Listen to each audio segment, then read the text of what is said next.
Now from the University of Okoboji, it's Okoboji Broadcast with Jeff Thee. Welcome to Okoboji Broadcast, everybody. I'm Jeff Thee, right here at the Dickinson County Museum on a balmy 11-degree temperature day. I didn't even wear a coat today. Yeah, I felt like it was so warm. I didn't wear a coat. I was out with the dog early this morning, and there was just, it was like 4. But I know. There was no wind. Look what we have sunk to. Yes. That 4 above 0 is warm. Yeah.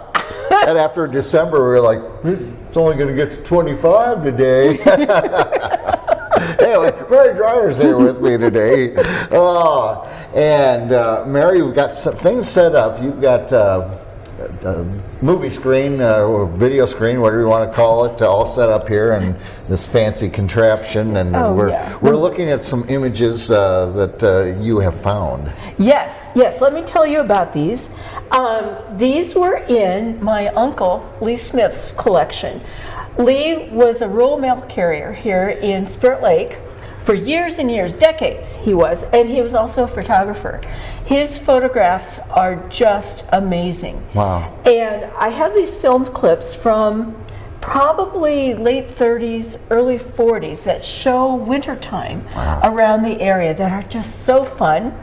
And this morning we showed the clips to our Way Back When group. We had 18 people in here today watching them and making comments, and these folks knew this stuff. They could date the film from the cars. Isn't that the fun part? You got people that they can see this and have some memories. Exactly. Yeah, firsthand, yes. And they love seeing this stuff that they hadn't seen forever. So that was really fun. And so I thought it would be kind of fun to share this with the folks on your Facebook page, and we'll just talk about it a little bit as I let this roll, and we'll see what happens. What's the first one we're looking at? This first one is of a train coming into, I assume, Spirit Lake. I can't tell exactly where it is. Can you, Jeff? No, that bend there, you try to place it, and the only thing I wonder is if it's kind of by Superior coming in. Well, and that certainly could be. You're out there in the open country, and it appears to be coming maybe from the east. And maybe it is. Yeah. And maybe it is. Yeah.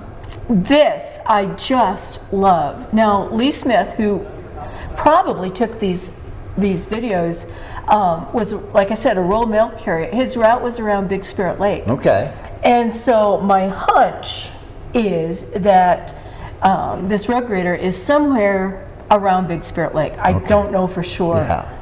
But think how hard it was to move snow then. They didn't have the fancy blowers. Farmers didn't have blowers on their tractors at the time. I bet you that cab wasn't heated either. I bet not. And I bet the suspension system wasn't real good.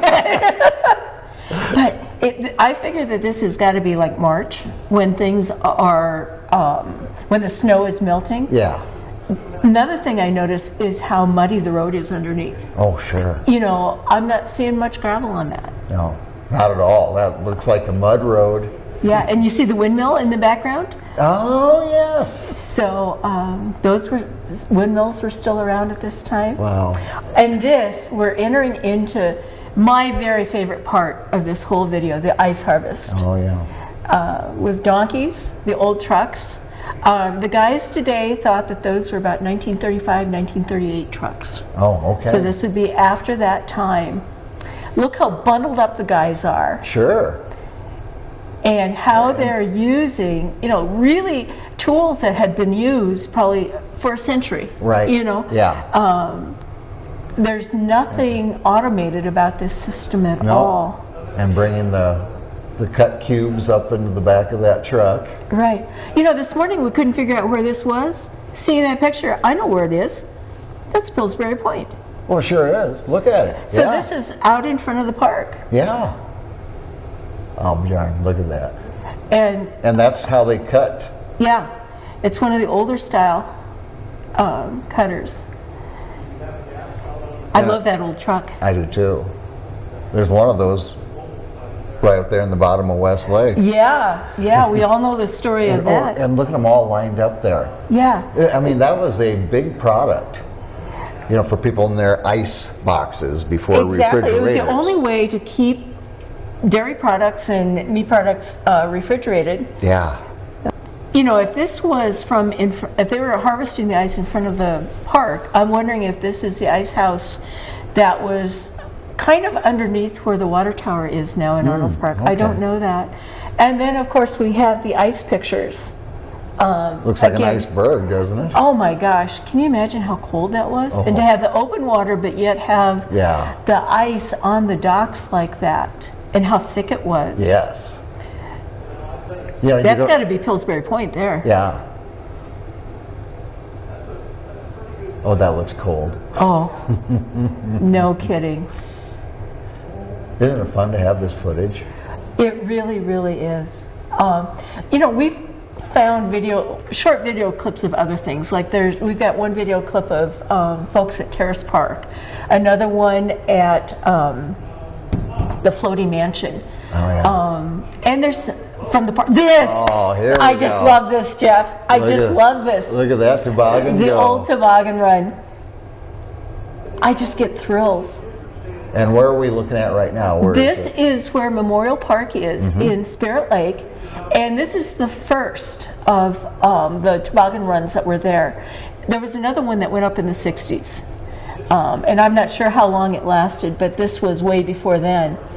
The stories that I've heard is that frequently there are ice skaters down below here. Yeah. And they play chicken with the kids coming down on the toboggan. Well, they're coming at a pretty good clip. Yeah, I have no idea how fast they were going.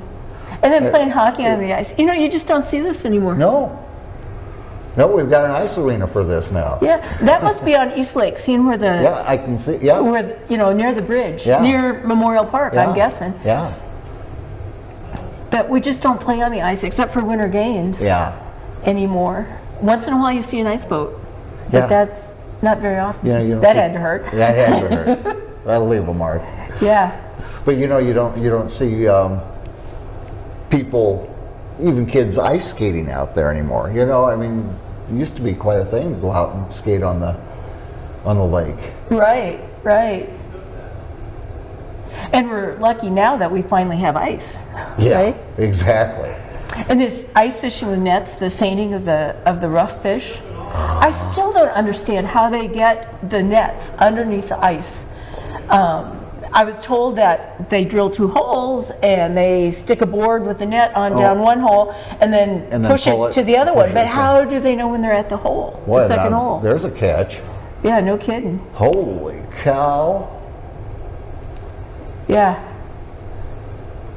Okay, but think how cold and wet these guys would have been. And do people still net fish out on the lake? I don't know if I've ever seen anybody do it. Yeah, I have up on Big Spirit. I have seen guys out there seining for fish up there, but I haven't seen many. Yeah, right. Mary, thank you for that film. Isn't that fun? It is so fun. It is so fun. It's, you wish more people would have had movie cameras back then. It's the pictures are always exquisite to look at, but then when you see and you see points of reference like Pocahontas Point and so forth. It could be taken today if it wasn't in black and white and 80 years ago. What I love about these, obviously that it's from this area, but also that it's showing real people doing real stuff. Yeah. It's not like hoity-toity stuff. It's not staged, nothing like that. It's just they show what life was like. Exactly. In the winter here, back in the day. Yep. Gosh, it would be, if it was 1940, 60 plus 20, 80 some years ago. Yeah. I guess we're lucky we have any footage at all when you think about it. Yeah, really. Absolutely. Really. So what do we got coming up here at the museum? Well, we've got some pretty exciting things coming up. Next Friday, the Friday of Winter Games, the 26th, from 1 to 4, we're going to be open, and we have created a really nice ice harvest display out in the waiting room in the depot. And we're highlighting things. We've got some new graphics up. I think folks will really enjoy coming to see that. They will also enjoy and be able to see these videos. I'll have these videos up and running then also. And I've heard from a little elf that there may be a visit by one of the last, if not the last, men who harvested ice around here, coming up to tell stories about harvesting ice. I don't want to make too big of a deal about it in case it doesn't work out, but we're hoping that it does. And part of this is going to be our Ice Harvest Challenge. You know how there are all these athletic events going on during Winter Games? Well, we have created our own, the Ice Harvest Challenge. Ooh, yeah, with fabulous prizes, of course. Okay. Yeah. Outstanding. So you could leave from here and go up to the chili feed, and you could say that's one of the earliest Winter Games activities, even before there was a Winter Games. That's right. Although I don't know if I call it a game. No, it wasn't a game. I don't think I call it a game. Activities. There you go. Yeah. And also on February 22nd, Jonathan Reed is going to be doing a History Lives presentation here at 7 o'clock in the evening on the camps in the area, the church camps, the other camps, the auto camps. And he's pretty excited about doing this. He's kind of going down the rabbit hole, learning about the different camps around here. And I don't think really the camps in general have been researched before, so I'm just really happy that he's doing this and going to share a bunch of photos and information with us. Think of the thousands and thousands of young people over the decades that attended those camps. I know. You know, it's I even drove my kids up here for summer camp from Central Okoboji Iowa. As a kid, From Central Iowa, Yeah, exactly. So, big kudos to Jonathan for researching that and maybe bring back a lot of memories for people. I know it will. Yeah. It will be awesome. Exactly. Well, we're going to turn cameras around here because we've got a certain wish that we want to give to somebody very special in our community. We do. We have a very special person here today who comes in almost every Wednesday afternoon. This is our good friend Bob Boettcher. I'm sure you've seen videos of him before, but Bob is celebrating a pretty big occasion this next week. Bob's turning 100 next Tuesday afternoon, and there's going to be a birthday party for him at the Legion from 2 to 4 Saturday afternoon, and Bob and his wife Eileen will be there, and we're just so thrilled to have you as such a good friend of us, Bob. Pardon? We're so thrilled to have you as our good friend. Thank you. We really are, and we hope you're around another 100 years. Bob is a magnificent storyteller, and we just love him to death. So, happy birthday, Bob! Thank you. Yay!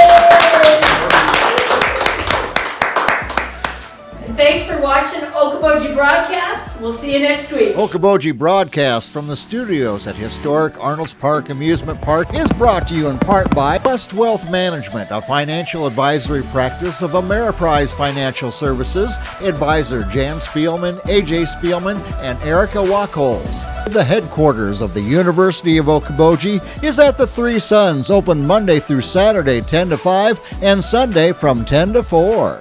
Bank Midwest, dream big, plan wisely, live well. Lakes Regional Healthcare and Avera Partner. Beck Engineering in Spirit Lake. Be Radiant Laser Skin Studio in the Okoboji Plaza in Okoboji.